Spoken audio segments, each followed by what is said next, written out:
بسم اللہ الرحمن الرحیم۔ مسجد اقصیٰ اسلام کی 3 مقدس مقامات میں سے ایک ہے جس کی طرف سفر کرنا بھی باعث اجر و ثواب ہے۔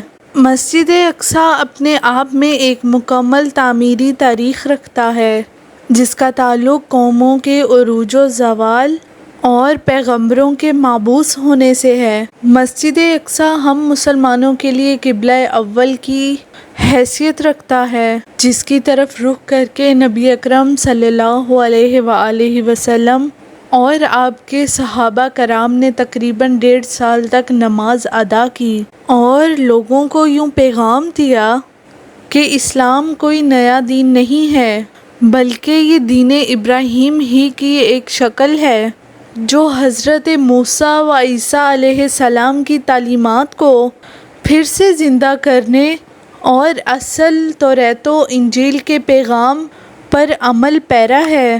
واقعہ معراج اس بات کی دلیل تھی کہ القدس سے اسلام کا کتنا گہرا تعلق ہے۔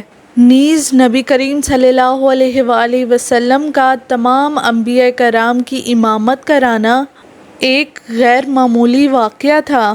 غرض یہ کہ یروشلم اسلام و عیسائیت اور یہودیت تینوں مذاہب کے قریب مقدس ترین مقام ہے۔ یہ علاقہ پیغمبروں کا مسکن رہا ہے جہاں بے شمار نبی مبعوث کیے گئے۔ قرآن مجید میں اللہ تعالیٰ نے سرزمین قدس کے متعلق سورہ اعراف میں فرمایا، اور ہم نے اس قوم کو کہ جس کو کمزور بنایا گیا تھا اس سرزمین کے مغرب و مشرق کا وارث بنایا کہ جس سرزمین میں ہم نے برکت رکھی ہے۔ اسی طرح سورہ اسراء میں فرمایا، پاک ہے وہ ذات جو لے گئی ایک ہی رات میں اپنے بندے کو مسجد حرام سے مسجد اقصیٰ تک کہ جس کے ارد گرد ہم نے برکت رکھ دی ہے۔ ان آیات میں جس بابرکت سرزمین کا ذکر ہے وہ بیت المقدس اور اس کے گرد و نواح کے علاقے ہیں۔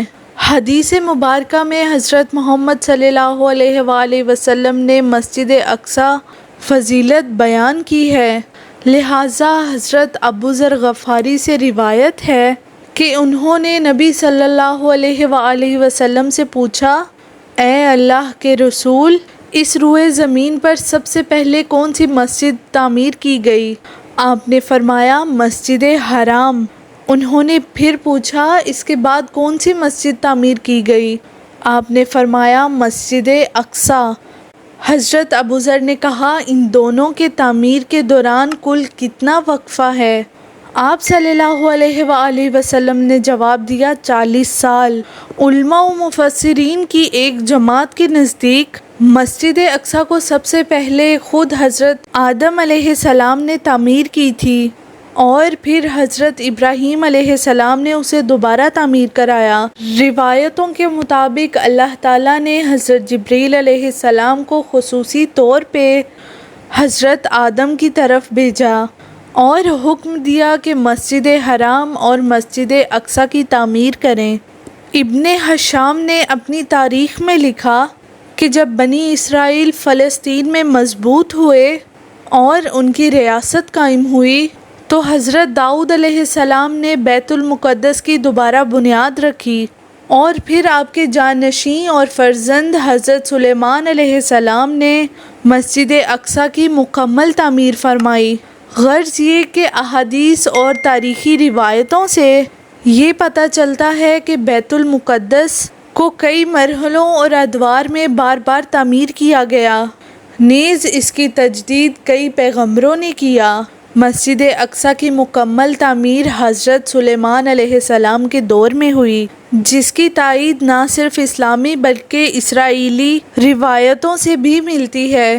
حضرت سلیمان علیہ السلام اللہ تعالیٰ کے جلیل القدر نبی تھے جن کی سلطنت مشرق سے مغرب تک تھی، اور انسانوں کے ساتھ چرند پرند، جانور اور جن اور حیوانات پر بھی آپ نے حکومت کی تھی۔ جنات آپ کے تابع اور فرما بردار تھے۔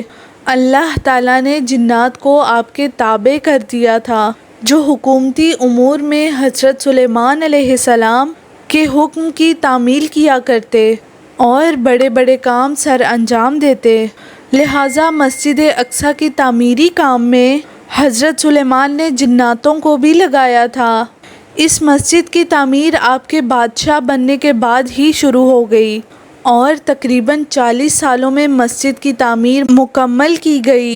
تعمیری مقام میں حضرت سلیمان علیہ السلام نے ایک شیشے کا حجرہ بنایا تھا جس کے اندر آپ عبادت کیا کرتے تھے۔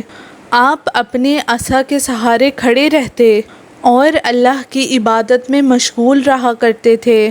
جب سلیمان علیہ السلام کو علم ہوا کہ جلد ہی آپ کی وفات ہونے والی ہے تو آپ نے اللہ سے دعا کی کہ ایسا معجزہ صادر ہو جائے کہ ان جنوں کو آپ کی وفات کا علم ہی نہ ہو اور وہ اسی طرح اپنے کاموں میں مصروف رہ کر مسجد کی تعمیر مکمل کر دیں۔ لہٰذا اسی حجرے کے اندر جب آپ عبادت میں مشغول تھے تو آپ کی روح قبض کر لی گئی، لیکن اس عصا کے سہارے آپ علیہ السلام کی جسم مبارک ویسے ہی کھڑی رہی اور جنات یہ سمجھتے رہے کہ آپ عبادت میں مشغول ہیں۔ دراصل پیغمبروں کا جسم مبارک نہ ہی گلتا سڑتا ہے اور نہ ہی زمین کی مٹی انہیں کھا سکتی ہے۔ اس روئے زمین پر جتنے بھی نبی بھیجے گئے آج تک ان کے جسم صحیح سلامت موجود ہیں اور غیبی طور سے انہیں رزق ملتا رہتا ہے۔ لہٰذا حضرت سلیمان علیہ السلام کئی سالوں تک اسی عصا کے سہارے کھڑے رہے۔ آخر کار جب اس عصا کو دیمک کھانے لگی اور وہ لاٹھی کمزور ہو گئی تو آپ کا مبارک جسم زمین کی طرف جھکنے لگا اور جناتوں کو تب علم ہوا کہ حضرت سلیمان علیہ السلام کی وفات ہو چکی ہے۔ مزید اسلامک اور دلچسپ واقعات کے لیے میرے چینل کو سبسکرائب کریں۔ شکریہ۔